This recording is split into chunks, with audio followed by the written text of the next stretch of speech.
Probably the joint that I use most often is a lap joint. And I've used it in some of my favorite pieces of furniture that I've made. The George Nakashima table is made with lap joints. That one has a dowel reinforced lap joint. The base to the veneered chest of drawer, that is built with lap joints, and so is the Lily table. The Lily table's lap joints are a little bit different, and we'll get into that. I didn't make that lap joint in the traditional sense where you're cutting away a piece on one board and cutting away a piece on another board. I actually built the lap joint because the lap joint was so big. I wouldn't be able to get the blade tall enough to cut that lap joint. So let's go ahead, we'll cut a few lap joints. I'm going to show you why you need to use a specific blade, or at least why I think it's better to use. So we'll make some lap joints first with your normal blade, where your blade teeth are ground in two different directions, kind of like this, and that will give you a valley in your cut. So we'll go ahead and make that cut so you can see what it looks like. Then we'll switch the blade out, and I'll show you how I like to make lap joints with a flat ground blade. Here's a closer look at a more common blade. I hope it's in focus, but you can see that this blade goes this way, this blade goes that way, this way, that way, and so on. And that'll make for a faster ripping blade, but it will also give you grooves in your lap joint that you'll have to clean up with a chisel.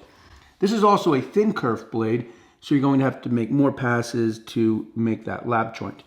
Now you may be wondering, why not just use a dado blade? You can do that, but often I'm just too lazy to change the blade, and a dado blade has a maximum blade size of 8 inches, and sometimes you can't make the lap joint tall enough or deep enough. I wanted to point out that when you build a piece of furniture with lap joints, the first step will be to mill the lumber. And when you're milling the lumber, mill a few extra pieces that you can use as test pieces for your lap joint cuts. So now I've got the crosscut sled on the saw. I like to use the crosscut sled when I'm cutting lap joints. I've got the blade in the saw that we just looked at. We'll go ahead and cut a lap joint, and I'll show you the effect that this blade has at the bottom of the cut.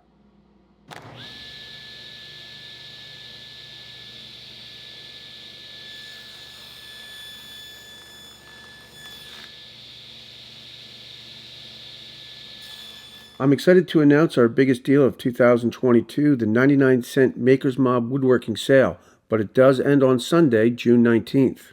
This is our biggest woodworking sale of the year, where inside the Maker's Mob, you will not only get access to some of my most popular woodworking projects, but you will also get over 90 woodworking tutorials with plans from some of YouTube's top makers, like Jimmy DeResta, John Hayes, Neil Paskin, the Samurai Carpenter, and Frank Howarth. Right now, if you click on the link in the description below, we are also hosting a 2-month router bit challenge, where you can upload the projects that you have made and compete with woodworkers at different skill levels from all over the world in order to win thousands of dollars in prizes from CMT Tools and Taylor Toolworks. Click on the link in the description below to take advantage of this 99-cent sale before it ends.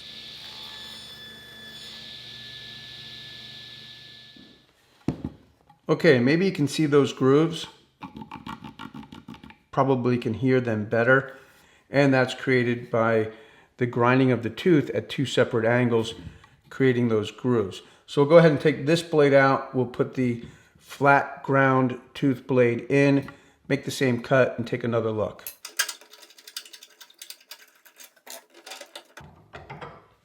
First step when you're changing a blade in a table saw is to unplug the saw.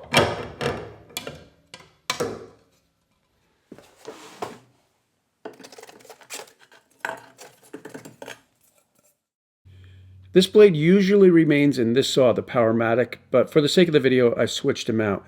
But it's definitely one of the benefits of having 2 table saws in the shop. I can keep the flat ground tooth blade in the Powermatic and use it for cutting lap joints or making drawers.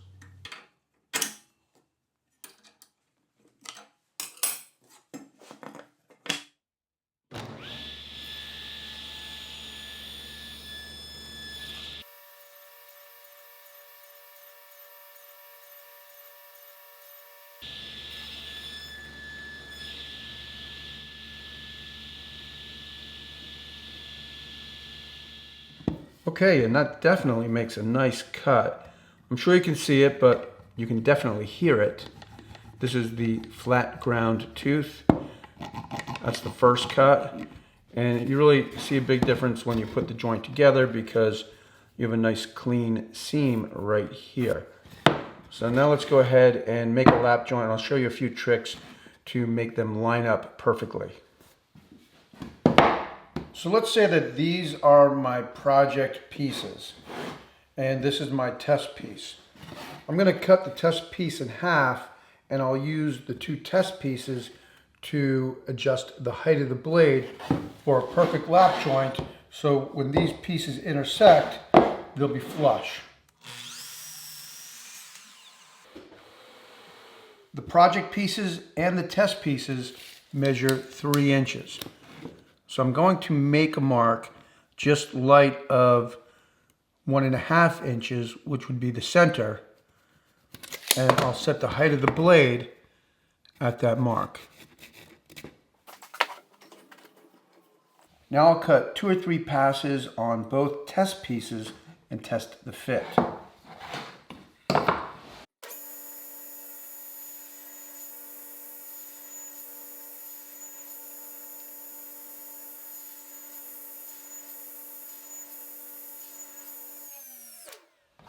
Now I can take a look and test the fit, and you can see it's not quite deep enough. And if I put the pieces on top of each other like that, I can get an idea of the measurement. Looks like it's a little bit light of a 1/16, but again, I'm going to take off a little less than I think I should because I really want to creep up on this measurement. I'm just going to raise the blade a tiny bit. See how that goes.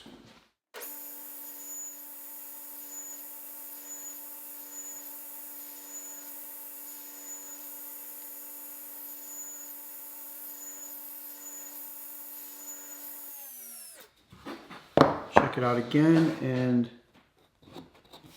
that's good. So you can see that's going to be the exact height of the blade that I need to have the joint intersect perfectly.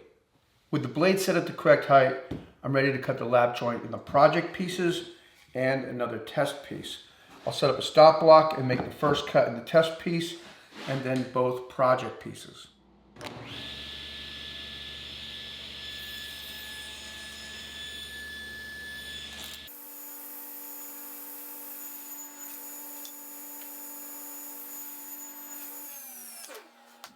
Now I'll hold a piece of material that's the same thickness on that saw curve and trace a line. And then I'll sneak up to this cut and set up another stop block. I've adjusted the stop block so I'm just a little bit shy of that line. I'll make one pass and then plow out the rest of the material and test the fit on my project piece. It's going to be too tight, I know that. So then I'll tap it over a little bit more, make another pass, test the fit, and continue to do that until I have a nice snug fit. Once I do, I'll make that cut on the project pieces.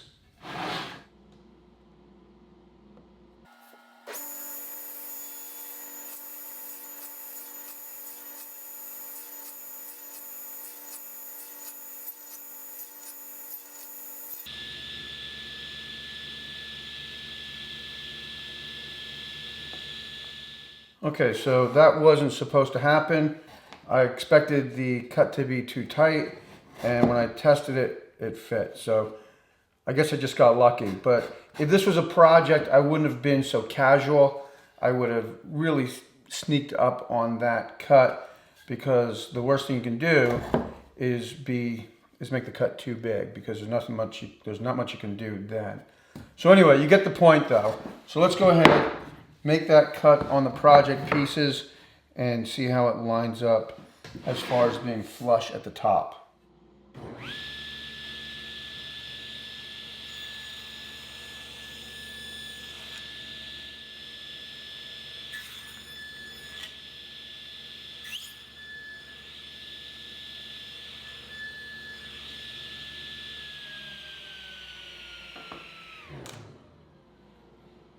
As part of the Maker's Mob Router Bit Challenge, we have partnered with Taylor Toolworks and CMT to offer the award-winning Italian-made CMT router bits and saw blades. Taylor Toolworks carries the largest selection and has the best prices on CMT bits and blades. CMT has the widest portfolio of router bits and saw blades on the market and received the Perfect 10 by Wood Magazine. Taylor Toolworks carries the largest selection and has the best prices on CMT bits and blades. You can save 30 to 50% on the blades I use in this video by shopping at taytools.com. Links are in the description below, and in addition, use code CMT10 at checkout and save an extra 10%.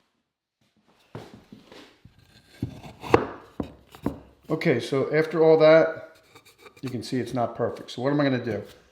I don't want to set up the saw again. I don't want to try to cut out these lap joints because there's a good chance that I would screw up this side of the cut. So all I'm going to do is go over to the table saw and take maybe a 64th off of this side and this side.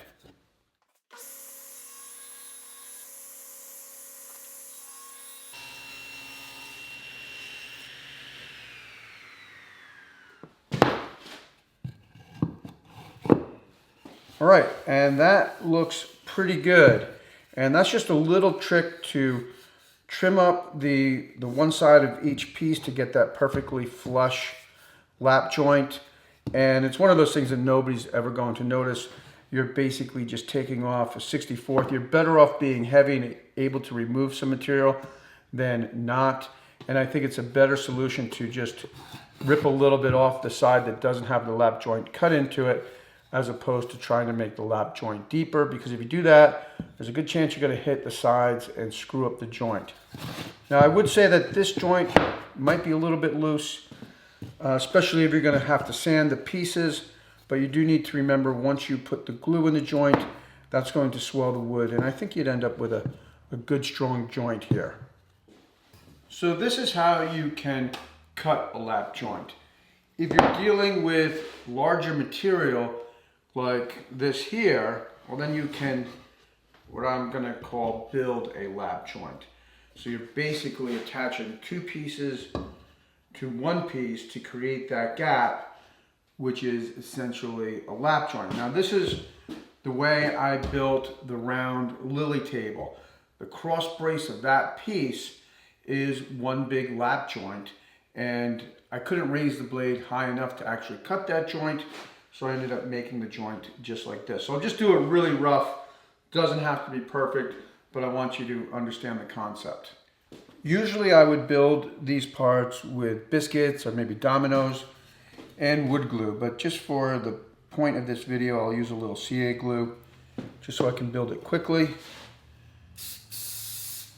And you can also use a block of wood as kind of a jig. Get that there, nice.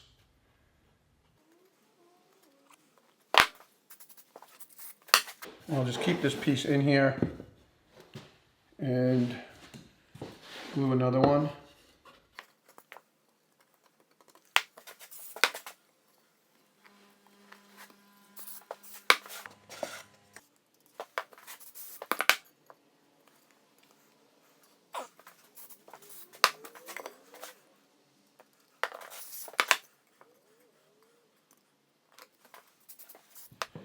I'm sure you've noticed that these are not the same size, and that's okay as long as I have enough material to cut off. So I can come over here, make a mark at 6 inches. This is at 6 inches. Let's just make it 5 3/4. And I'll do this to both pieces.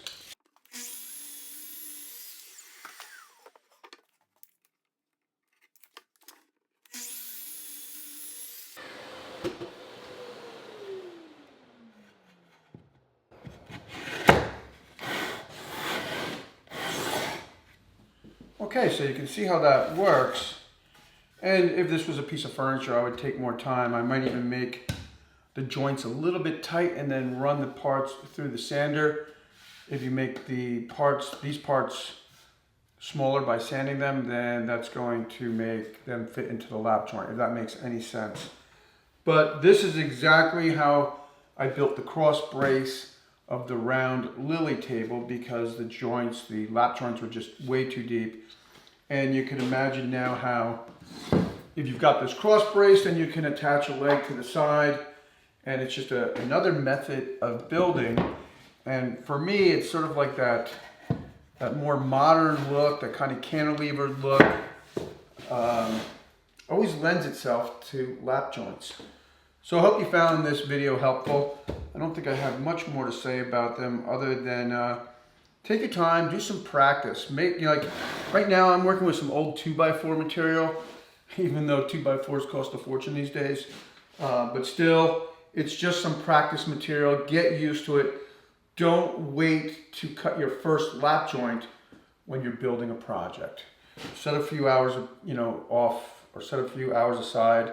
Get some shop time, cut some lap joints, and just have fun with it. Thanks for tuning in, and I'll see you next time.